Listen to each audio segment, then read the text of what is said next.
So ayun, konti na lang. Ito na yung 50% natin mga boss, yung restoration natin sa Rusi na motor. Ayan.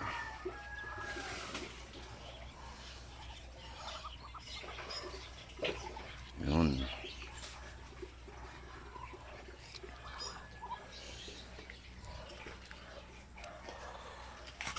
Nasa 50% pa lang tayo. Dami pang kulang pero lapit na rin sa katotohanan kumpara dun sa nauna.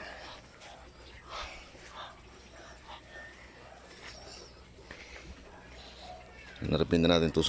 Isusunod na natin yung makina. Ito. Baka this week magawan ko na to. Matapos ko na rin to next week. Medyo may madugo-dugo pa.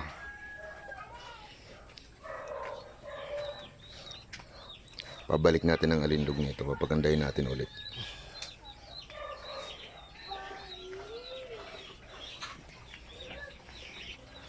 Yan, converted na siya mga load sa Wave 100 na kaha. Yung upuan na ginamit natin wala tayong mahanap na mag-i-eksakto ka ginamit ko pang Wave 110. Pero pwede na rin, hindi na masama. Medyo angat nga lang ng konti. Ayan o. Pang daily use lang naman.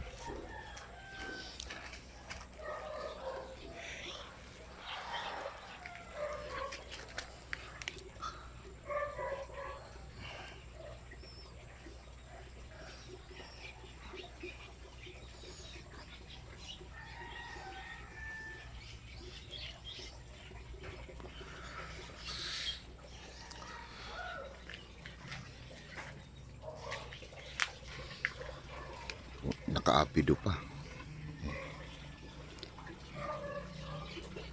Paparisan natin ng shower na CDI. Ito medyo bagsak pa, di ko pa rin naayos. At palaging busy sa trabaho.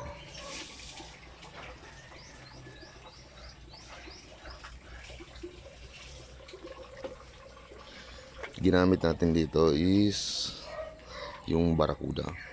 Ganda rin pa ng Barracuda, handle grip.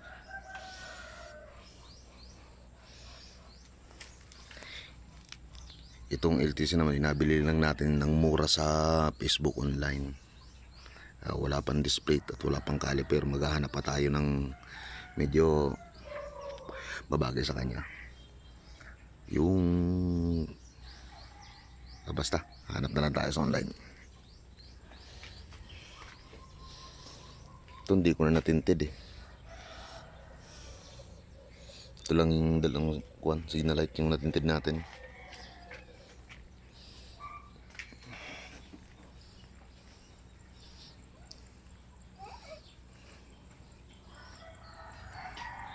Hindi na masama. Pwede na.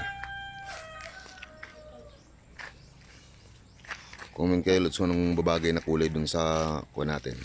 Sa makina. Kung bagay bang silver tapos ang kombinasyon niya is black. O gagamit tayo ng ibang kulay. Tapos pakita ko rin yung ginagamit nating pintura, kung anong ginagamit nating pintura dito.